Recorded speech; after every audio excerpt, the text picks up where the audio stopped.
પ્રધાનમંત્રી નરેન્દ્ર મોદીએ મહારાષ્ટ્રના અકોલામાં મોટી જાહેર સભાને સંબોધન કર્યું। તેમના ભાષણ દરમિયાન તેમણે સરકારની સિદ્ધિઓ અને રાજ્ય માટેની ભવિષ્યની યોજનાઓ પર પ્રકાશ પાડ્યો।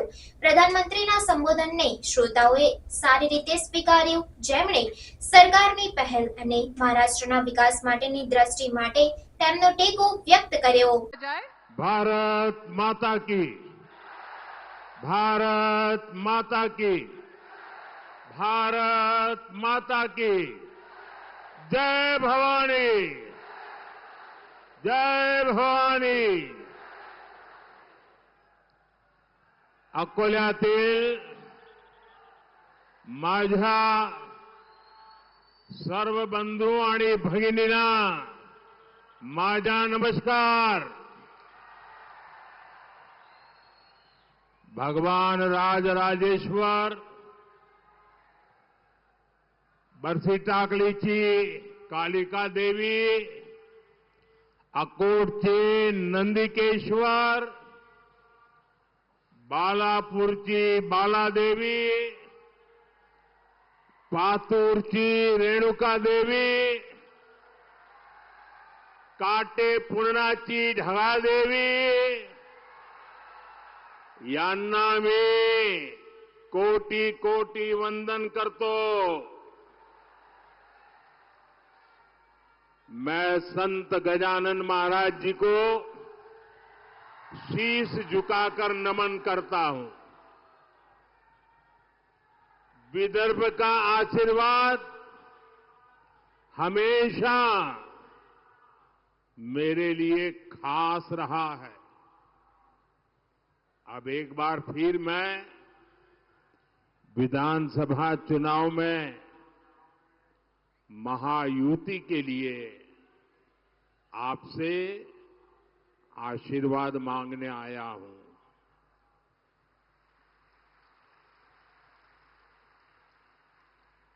साथियों, आज 9 नवंबर की तारीख है।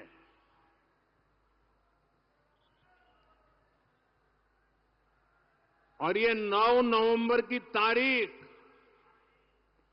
बहुत ही ऐतिहासिक तारीख है। आज के ही दिन 2019 में देश की सर्वोच्च अदालत ने राम मंदिर पर फैसला दिया था।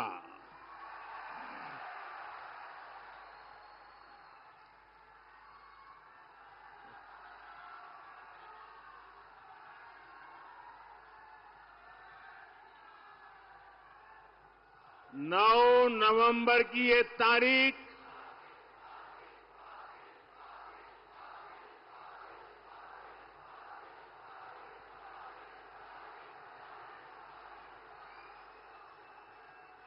जय श्री राम।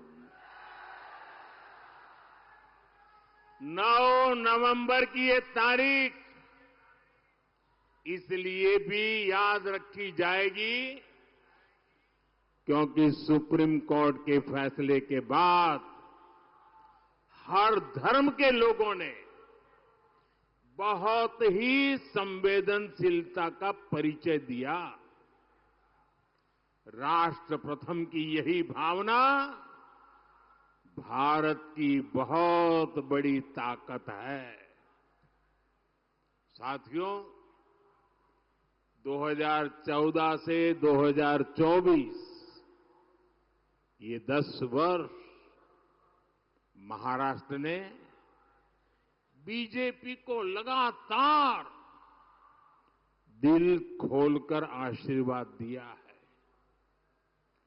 बीजेपी के ऊपर महाराष्ट्र के इस भरोसे की वजह भी है। इसकी वजह है महाराष्ट्र के लोगों की देशभक्ति।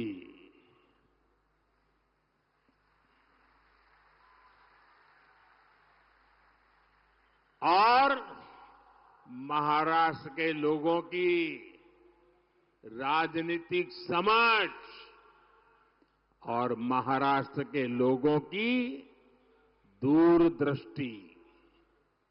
इसलिए महाराष्ट्र की सेवा का मेरे लिए सुख ही कुछ अलग है।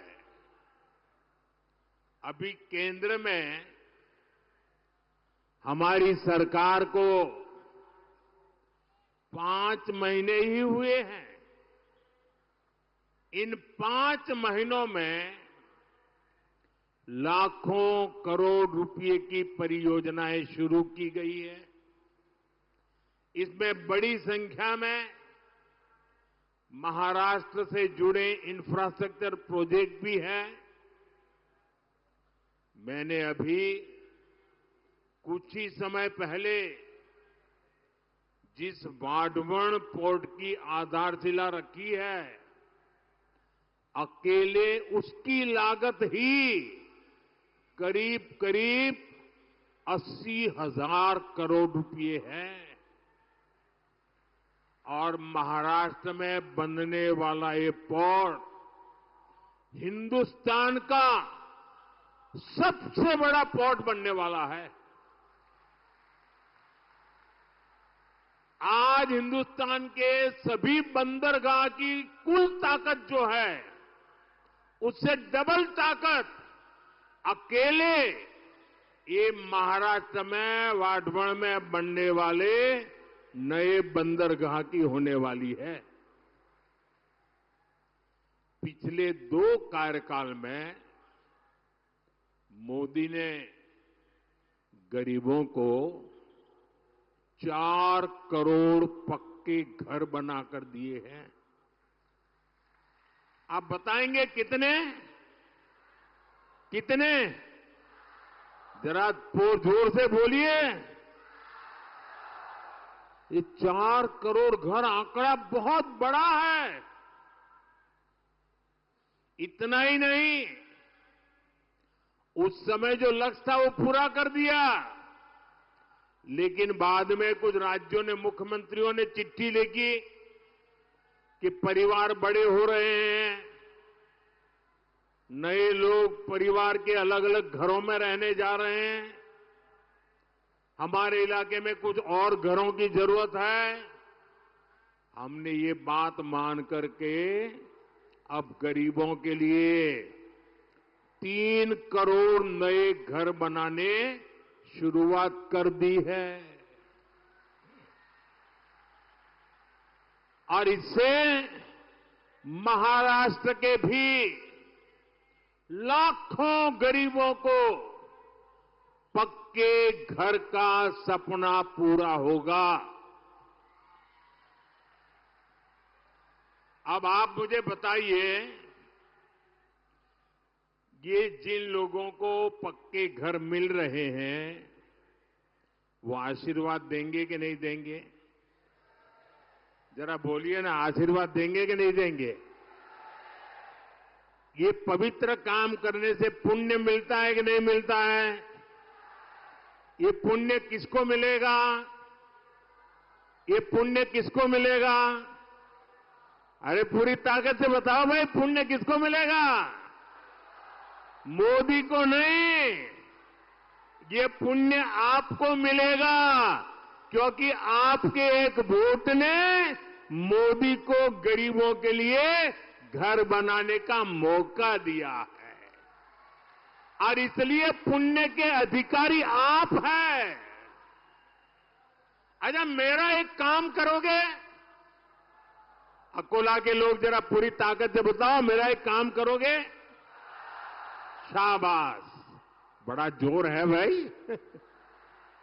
अच्छा, एक काम करना, अभी आप चुनाव में गांव-गांव जाएंगे, घर-घर जाएंगे, लोगों को मिलेंगे, और कहीं जाते हुए आपको नजर आए कि कोई परिवार अभी भी झोपड़ी में रह रहा है, कोई परिवार अभी भी कच्चे घर में रह रहा है, तो उसका नाम पता लिख करके मुझे भेज दीजिए।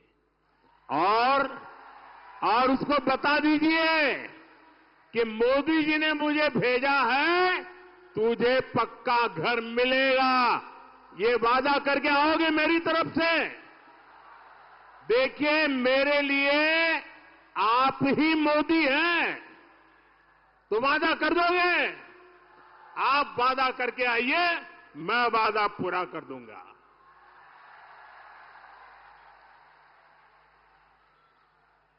साथियों,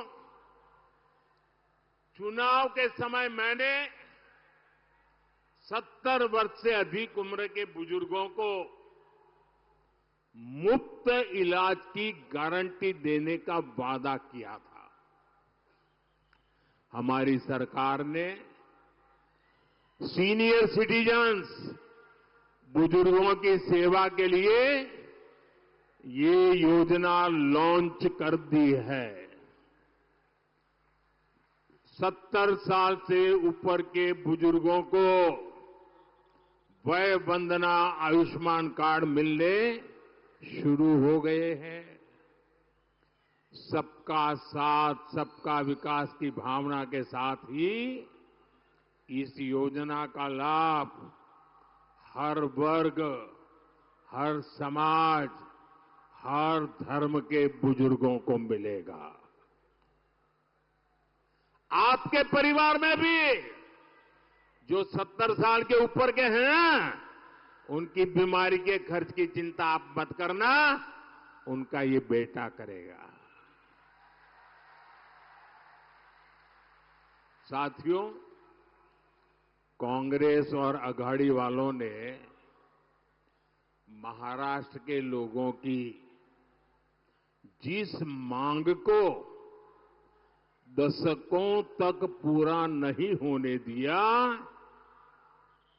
मोदी ने वो भी पूरा कर दिया। बताऊं क्या बात की है हमने? बताऊं? हमें मराठी को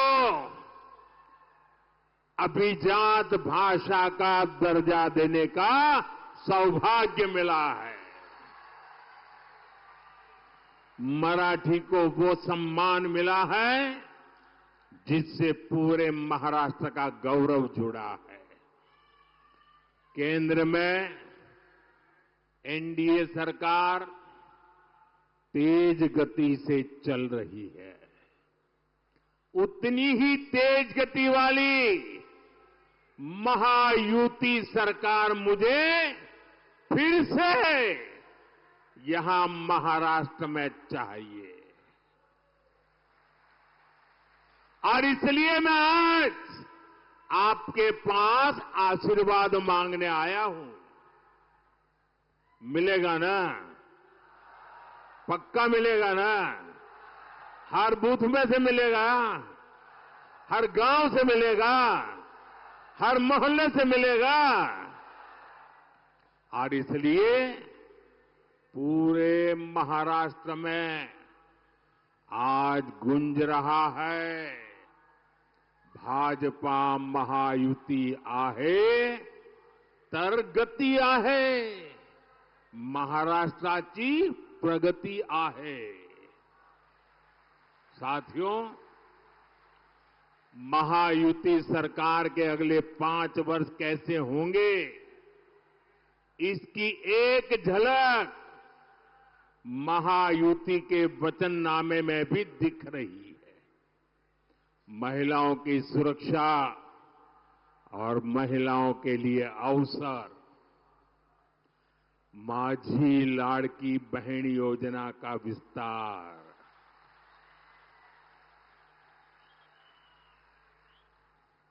माझी लाड़की बहना इथे आली आहेत ना, युवाओं के लाखों रोजगार, विकास के बड़े बड़े काम, महायुति सरकार महाराष्ट्र के विकास को डबल स्पीड से आगे बढ़ाएगी। यानी स्वाभिमानी युवा शिक्षण, रोजगार महायुतीचे सरकार करील स्वप्न साकार.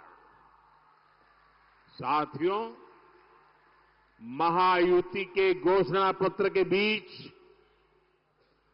महाअघाड़ी वालों का घोटाला पत्र भी आया है. अब तो पूरा देश जानता है महाअघाड़ी यानी भ्रष्टाचार, महाअघाड़ी यानी हजारों करोड़ के घोटाले, महाअघाड़ी यानी पैसों की उगाही, महाअघाड़ी यानी टोकन मनी, महाअघाड़ी यानी ट्रांसफर पोस्टिंग का धंधा. मैं महाअघाड़ी की घटक कांग्रेस का एक उदाहरण आपको देता हूं. जहां कांग्रेस सरकार बन जाती है वो राज्य कांग्रेस के शाही परिवार का एटीएम बन जाता है. एटीएम पता है ना, लोग उसमें से पैसे निकालते हैं. एटीएम ये कांग्रेस का एटीएम बन जाता है, शाही परिवार का एटीएम बन जाता है. इन दिनों हिमाचल, तेलंगाना और कर्नाटका जैसे राज्य ये कांग्रेस के शाही परिवार के एटीएम बन गए हैं. एटीएम. लोग बता रहे हैं कि इन दिनों महाराष्ट्र में चुनाव के नाम पर कर्नाटका में वसूली डबल हो गई है. चुनाव महाराष्ट्र में, वसूली डबल हो रही है कर्नाटका में, तेलंगाना में. आरोप है कि कर्नाटका में इन लोगों ने शराब के दुकानदारों से 700 करोड़ रुपए की वसूली कराई है. आप कल्पना कर सकते हैं, जो कांग्रेस पार्टी घोटाले करके चुनाव लड़ रही हो, वो चुनाव जीतने के बाद कितने घोटाले करेगी. हमें महाराष्ट्र में बहुत सावधान रहना है. हम महाराष्ट्र को महाअघाड़ी के महाघोटालेबाजों का एटीएम नहीं बनने देंगे. साथियों, हमारे अकोला को कपास के उत्पादन के लिए जाना जाता है. कपास टेक्सटाइल इंडस्ट्री का बहुत बड़ा आधार है. लेकिन हमारे कपास किसान को दशकों तक इन संभावनाओं का लाभ नहीं मिला. ये हालात अब बदल रहे हैं. कपास किसानों की आय बढ़े, इसके लिए उद्योग और इंफ्रास्ट्रक्चर दोनों को बढ़ावा दिया जा रहा है. मैंने महाराष्ट्र में टेक्सटाइल पार्क का शिलान्यास किया है. टेक्सटाइल पार्क से महाराष्ट्र में कपास किसानों के लिए समृद्धि के नए अवसर तैयार होंगे. भाई और बहनों, किसान की तकलीफों की जननी अगर कोई है तो वो कांग्रेस है. यहां कितने समय तक कांग्रेस की सरकारें रही.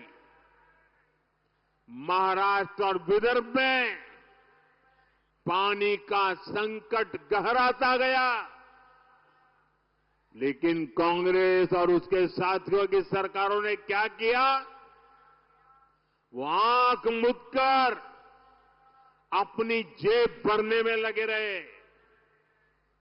सिंचाई के जो प्रोजेक्ट देवेंद्र फडणवीस जी ने शुरू किए थे, अगाड़ी वालों ने उन पर भी ब्रेक लगा दिया। जब से महायुति सरकार महाराष्ट्र में आई है, सिंचाई से जुड़ी परियोजनाओं को फिर से गति मिली है। हमारी सरकार ने वैनगंगा, नलगंगा, पैनगंगा इन नदियों को लिंक करने की योजना को मंजूरी दी है। इस परियोजना से अमरावती, यवतमाळ, अकोला, बुल्ढाणा, वाशिम, नागपुर और वर्धा में पानी की कमी दूर होगी और इस पर करीब करीब 90,000 करोड़ रुपए खर्च होंगे।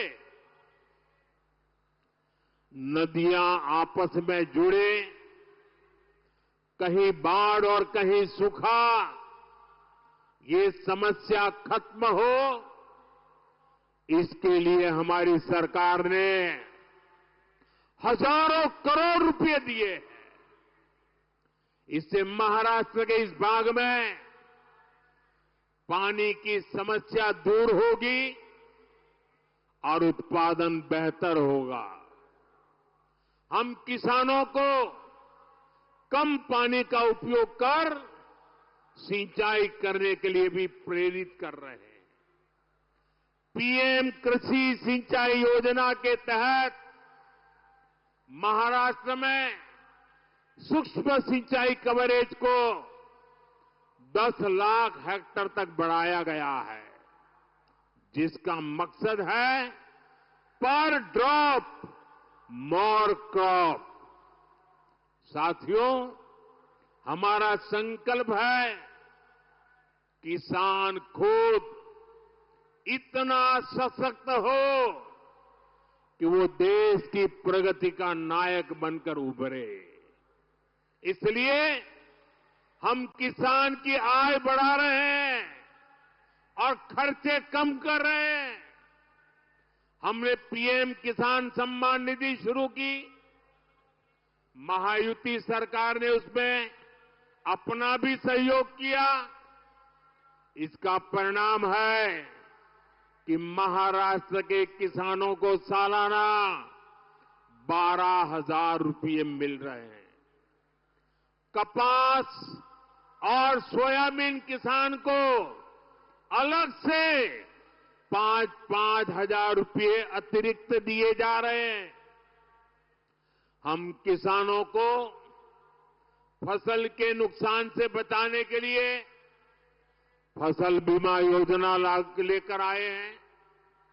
अगले 5 वर्षों में इन नीतियों का और व्यापक असर दिखेगा। साथियों, कांग्रेस पार्टी जानती है देश जितना कमजोर होगा, कांग्रेस उतनी मजबूत होगी और जब कांग्रेस मजबूत होगी तो देश मजबूर हो जाएगा। इसलिए कांग्रेस क्या करती है, पिछले 75 साल का इतिहास देख लीजिए। उनके तौर तरीके, उसके सबूत ढूंढने के लिए कहीं जाने की जरूरत नहीं है, अगल बगल में मिल जाएंगे। कांग्रेस क्या करती है, अलग अलग जातियों को लड़ाना, यही कांग्रेस की फितरत है। आजादी के बाद से ही कांग्रेस ने कभी शेड्यूल कास्ट समाज को, हमारे दलित समाज को, हमारे एससी समाज को एकजुट नहीं होने दिया।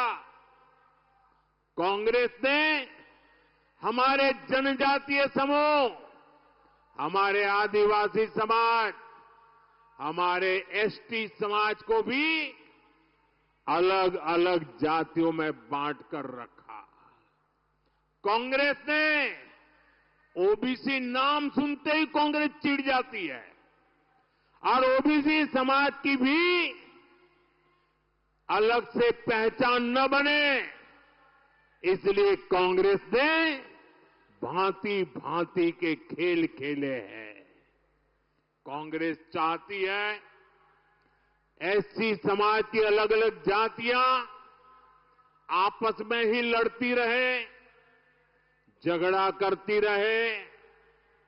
वो जानती है एससी समाज की अलग अलग जातियां आपस में झगड़ती रहेगी तो उनकी आवाज बिखर जाएगी, उनका वोट बिखर जाएगा और ऐसा होते ही कांग्रेस के लिए सरकार में आने का रास्ता बन जाएगा। इसलिए यहां चर्मकार जाति को कांग्रेस मांग जाति से लड़ाना चाहती है। कांग्रेस मातंग को महार जाति से, बुरड़ जाति को वाल्मीकि जाति से, कैकाड़ी को खटीक जाति से और मोची जाति को कांग्रेस और जातियों से लड़ाना चाहती है। जब आप एससी के तौर पर एकजुट नहीं रहेंगे, अपनी ही अलग अलग जातियों में बंटकर झगड़ा करेंगे, तो कांग्रेस इसका फायदा उठाएगी। कांग्रेस एससी समाज के अधिकार उनसे छीन लेगी, एससी को कमजोर करके सरकार बना लेगी। यही उसकी चाल है, यही उसका चरित्र है। इसलिए आपको कांग्रेस की इस खतरनाक साजिश से सावधान रहना है। आपको याद रखना है, एक है तो सेफ है, एक है तो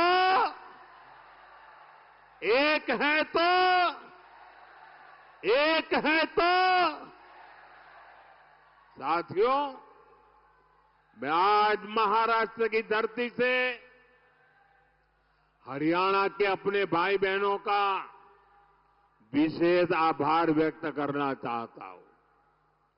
हरियाणा के लोगों ने सबसे पहले एक है तो सेफ है के मंत्र पर चलते हुए कांग्रेस की साजिश को नाकाम किया है। उन्होंने विधानसभा चुनाव में वहां कांग्रेस को धूल चटा दी और अभी एक महीने पहले ही हुआ है।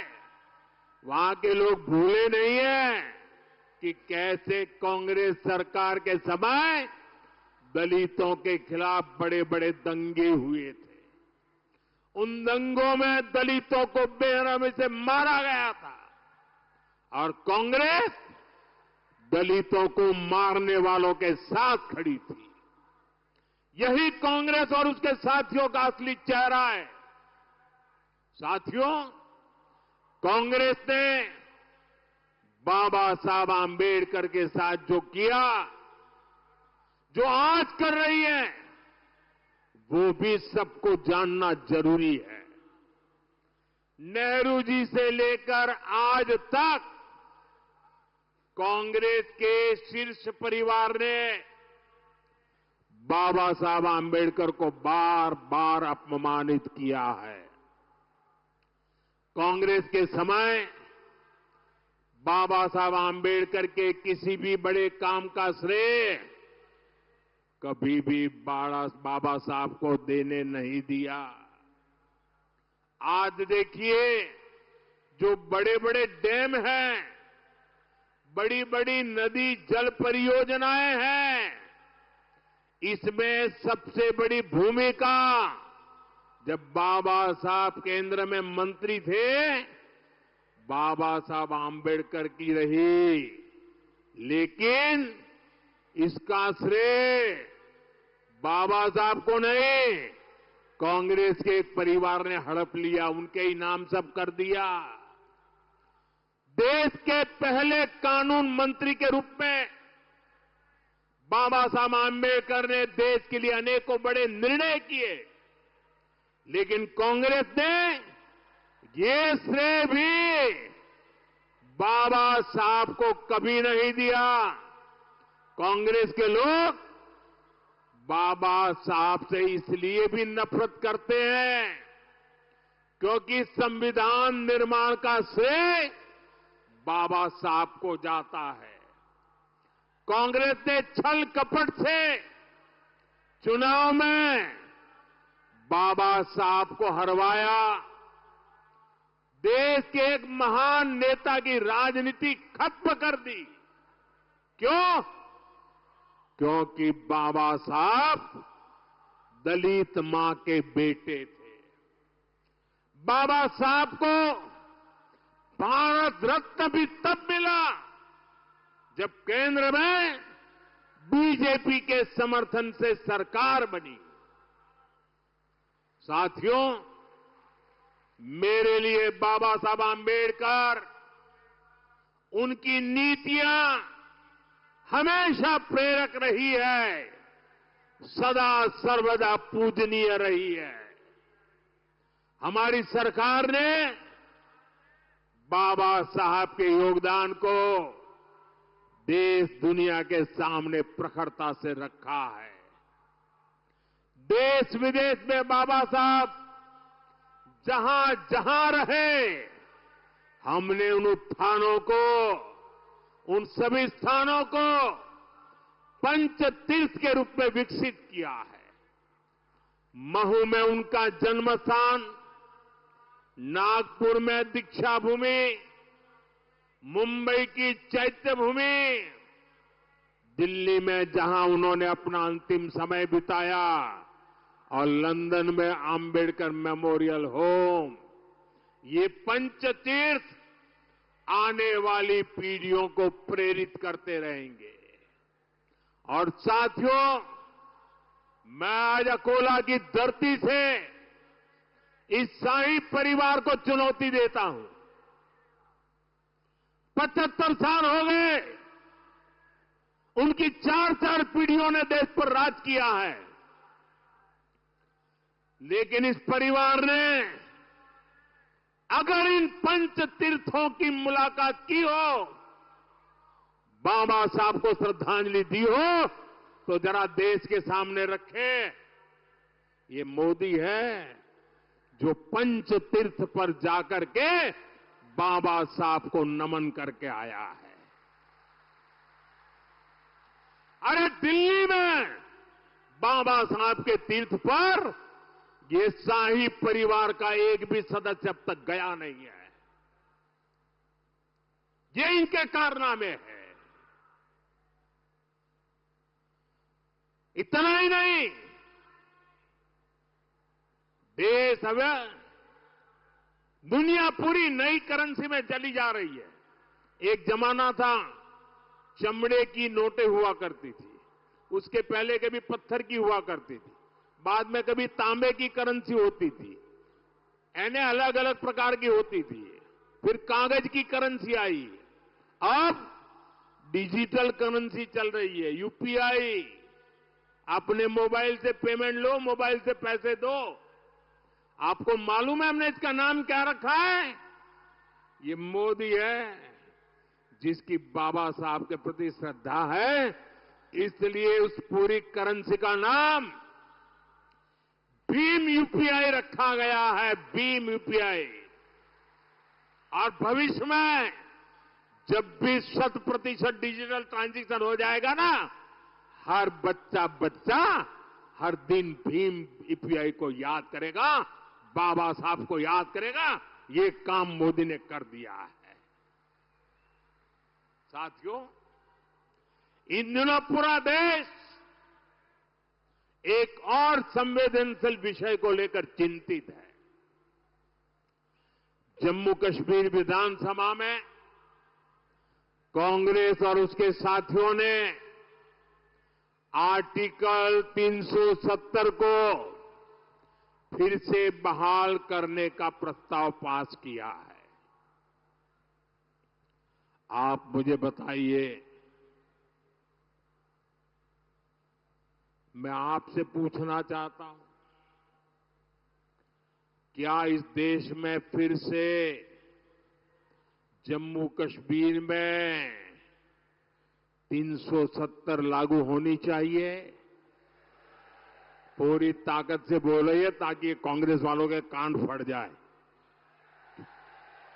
क्या फिर से 370 लागू होनी चाहिए? क्या 370 को लागू होने देंगे? तो ये कौन लोग हैं जो फिर से 370 को लागू करना चाहते हैं? अलगाववादी इसकी मांग करते हैं या नहीं करते हैं? आतंकवादी संगठनों ने 370 हटाने का विरोध किया था कि नहीं किया था? पाकिस्तान 370 का रोना रोता है या नहीं रोता है? जितनी भारत विरोधी ताकत है, सब के सब 370 का समर्थन करते हैं। और वही कांग्रेस की भी भाषा बन गई है। कांग्रेस वही भाषा बोलती है। जम्मू कश्मीर में 370 फिर से लगाना यानी कश्मीर को फिर से हिंसा की आग में झोंकना। कश्मीर में 370 यानी राज्य में बाबा साहब आंबेडकर के संविधान को फिर से जम्मू कश्मीर से बाहर निकालना। ये जो लोग संविधान की किताबें और कोरे कागज की किताबें बांटते फिरते हैं ना, ये कैसे पापी लोग हैं मैं बताता हूं। और हम सब की आंखों में कितनी धूल झोंकी उन्होंने देशवासियों की आंखों में। बाबा साहब आंबेडकर के संविधान की बातें करते हैं। 75 साल तक इस देश में 2 संविधान चलते थे। एक जम्मू कश्मीर का संविधान अलग था और दूसरा देश में जम्मू कश्मीर के सिवाय बाबा साहब आंबेडकर वाला संविधान था। हम उनको पूछते थे, क्या बाबा साहब आंबेडकर का संविधान जम्मू कश्मीर में लगेगा कि नहीं लगेगा? इनके मुंह पे ताले लग जाते थे। ये हमारे संविधान के प्रति श्रद्धा थी, ये हमारी बाबा साहब के प्रति श्रद्धा थी। हमने 370 की दीवार को तोड़ दिया और बाबा साहब के संविधान को जम्मू कश्मीर में लागू कर दिया। और जब बाबा साहब का संविधान लागू हुआ ना, तब जाकर के 370 हटने के बाद 75 साल के बाद पहली बार कश्मीर और जम्मू के दलितों को आरक्षण मिला। 75 साल तक नहीं मिला था।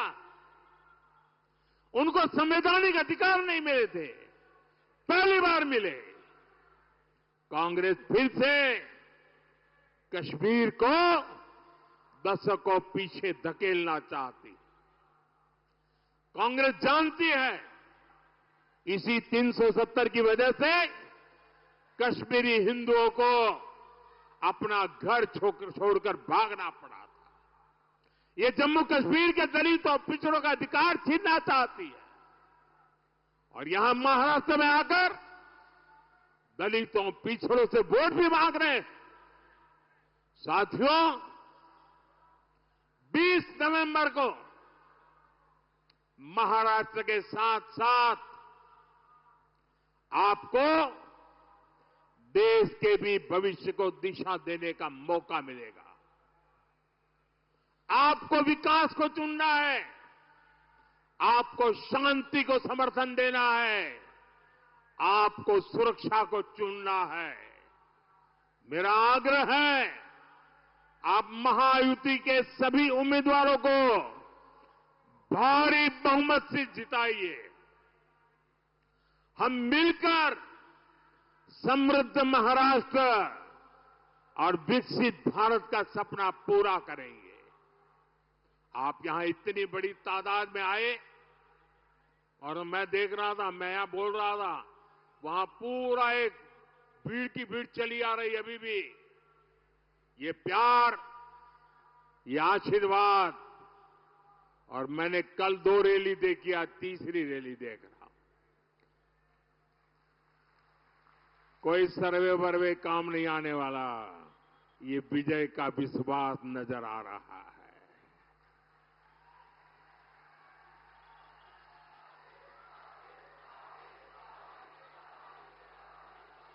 आप यहां इतनी बड़ी संख्या में हम सबको आशीर्वाद देने आए, इसलिए मैं आपका आभारी हूं। जो विधानसभा का चुनाव लड़ रहे हैं, ऐसे सभी उम्मीदवार जरा आगे आ जाएं। जो इस चुनाव में असेंबली का चुनाव लड़ रहे हैं, वो सभी साथी जरा आगे आ जाएं। सब आगे आ जाए जो चुनाव लड़ रहे हैं।